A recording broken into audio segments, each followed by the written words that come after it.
اتولدت سنة 1989. كنا بنعيش اليوم من غير ما نحس إن في حاجة بتجري مننا. كنا بنصحى مع أول ضوء للشمس على الشباك، مش على رنة بنقفلها ونرجع ننام، على صوت العيلة وريحة الفطار اللي كانت تملى البيت وتقول لك إن اليوم بدأ. كنا بنستنى البرنامج في ميعاده ونبقى جاهزين قبل ما يبتدي.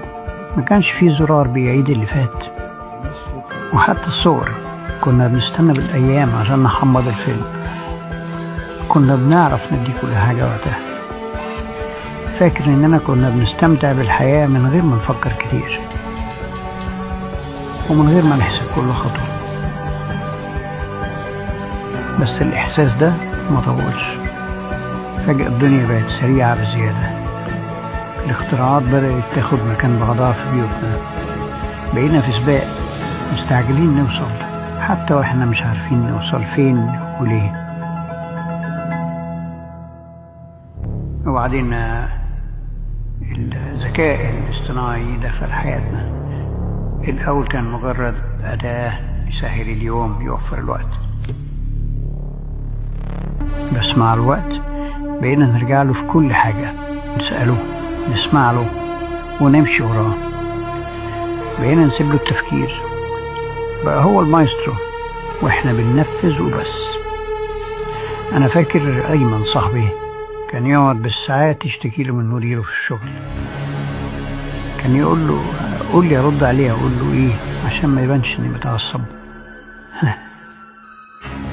بقينا نسأله نلبس ايه، نطبخ ايه، نعتذر لمين. بقينا نوصف له الألم ونمشي ورا تشخيصه. بقينا نسيب له التفكير نفسه. جيل كامل طلع ما بيعرفش يكتب جملة بإيده، ما يعرفش يبني بيت من غير ما يسأل الشاشة. حتى الفن والتصميم كل حاجة بقت شبه بعضها، باردة، ما فيش فيها روح إنسان. وفي يوم كان سنة 43 سبتمبر 2043 كل حاجة سكتت. الكهرباء، الشبكات، الأقمار اللي في السماء، مفيش صوت، مفيش إشارة، مفيش رد. أنا فاكر ليلتها كويس.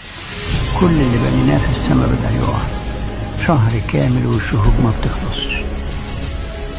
أغلبها اتبخر وهو داخل الجو، والباقي نزل خردة مولعة في الأرض والبحر. السماء كانت منورة بحديدنا وهو بيسيح.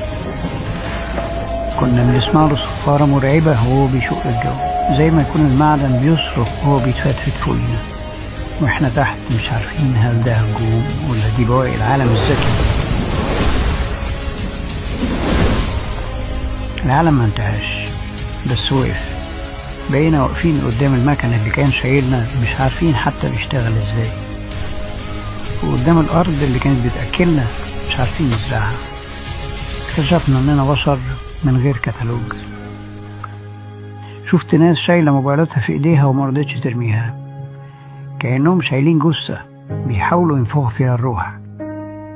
بس الموبايل بقى مجرد مراية سودة بتعكس ملامحنا واحنا خايفين. لما الشاشات اسودت ما بقاش فيه غير الورق وعقلنا اللي كنا راكنينه. انا مش موجود هنا عشان احكي لك عن الماضي، انا موجود عشان اسلمك اللي جاي، الكتالوج اللي هتعيش بيه بكرة. ادينا بنبدأ من جديد، وعرفنا ان النور الحقيقي عمره ما كان في الشاشة.